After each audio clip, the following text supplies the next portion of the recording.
zero knowledge proofs are cutting edge technology. They are really, really advanced new mathematical tools that enable you to basically verify a transaction is taking place without knowing who the sender or the receiver of that transaction is and without knowing the amount, which is incredible. You think about something like Bitcoin, which I also adore, but just how much information the blockchain gives away. I could literally, if you send me money right now, I can then see how much money is in your wallet, and I can see what other places you spend money. If I had, machine learning tools, I could create an entire transaction graph of all of your activities and the people that you associate with. I could start to find patterns in your usage. So a lot of people don't realize how transparent the blockchain is.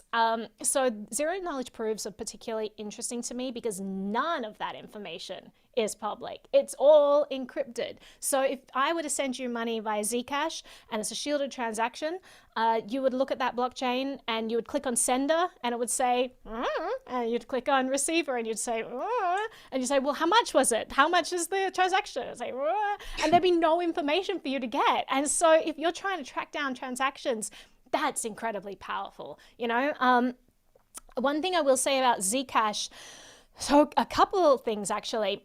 It gets a lot of flack. I'll tell you the reasons why it gets flack and why I still believe so strongly in it, especially with this coming May when they have this new upgrade coming. So Zcash, when it first came out, it was cutting edge technology that was completely unwieldy for an average computer user. It was unworkable. It was useless. Back in the day, I think I was trying to mine it on my computer when it first came out, and it's just like to send a shielded transaction, it's like 4 gigabytes of RAM. It took 12 minutes or something ridiculous like that. So no one is going to send a private transaction. So everyone looked at Zcash and was like, well, this is ridiculous. I can't use this.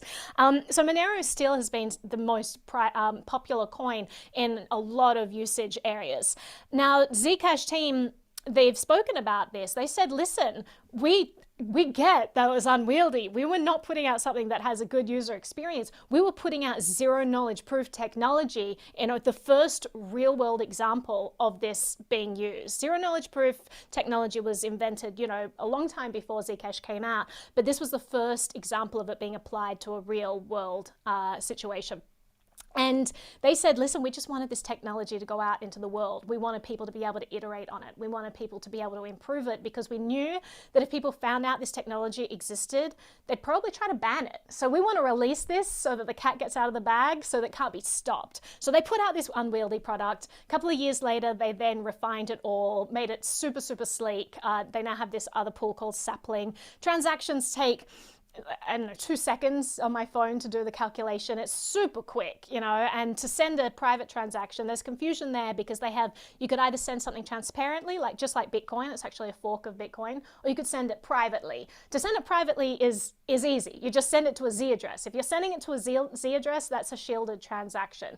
So the way it works, if you send it from a T address to a T address, it's a transparent transaction. Z address to a Z address, it's shielded transaction. If you send a Z address to a T address, you can't tell where it's coming from, but you can tell where it's going to. And if you send a T address to a Z address, you can tell where it's coming from, but you don't know where it's going to. So it's just amazing. And these are both interoperable. So if you're sending from a T address, you could just send to a Z address. It all works in the same system. The other thing that people give Zcash flack about is the trusted setup. Honestly, it's a bit of a big deal, right? You have something that basically, to create the cryptographic standards of Zcash, they needed to create an unfathomably long number. And to create this number, they got a bunch of people, involved, because you didn't want any one single person knowing it. You just wanted different people knowing different parts. As long as one person destroyed their part, at least one person, then it's completely secured. Even if this secret is known, it doesn't break the privacy of the coin at all. It's still completely privacy. It's completely unrelated to that. It'll actually allow people to counterfeit it. So this isn't a good thing, but they went out of their way to have this good, ceremony to set it up and all of that.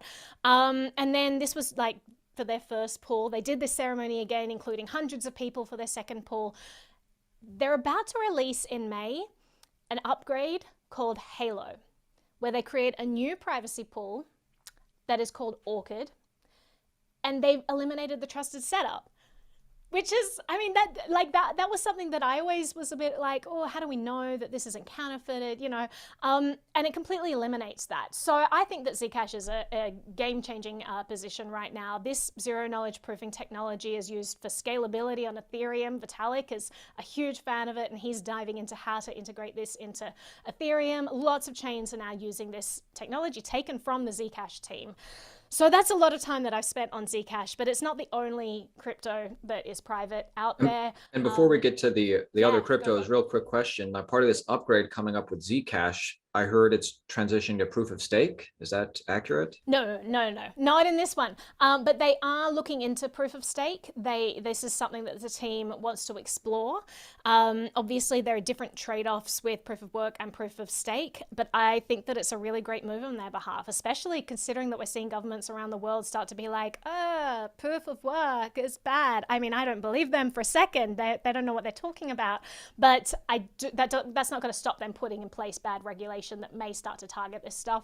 So I think that, along with some other trade-offs that actually work in proof of stake's favor, I think it's cool that they're exploring that. So it's not coming out in this next upgrade, but it is on their roadmap to explore.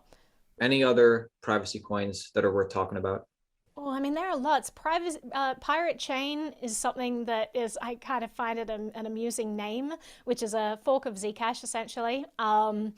You've got like Horizon is something that was years ago, they used to be called Zencash. And now then they rebranded maybe like 4 years ago. Gosh, I lose track of time. But there are lots of different projects that are exploring this stuff. I also know there's something called Railgun, which is basically a second layer for Ethereum that is in the process of being developed. It got some big backers.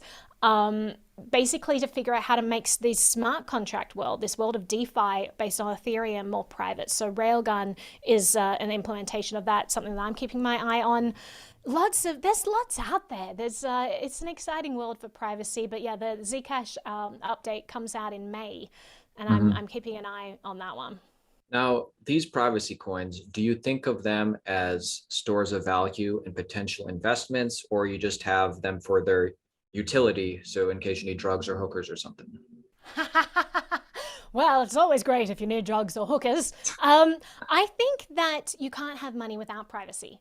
So I honestly think that there's going to be a future where we don't even use the word privacy coin. Everything is going to have to include some form of privacy because consumers will demand it as they get more aware of why this is important. So I absolutely, as much as I think Bitcoin is a store of value, absolutely think that some of these other coins are as well for the same reason. Bitcoin's utility is that it's uncensorable money. It's uncensorable money that has no middleman, that you can send instantaneously to the other side of the world. I mean, privacy coins have the same, except you add the privacy to that.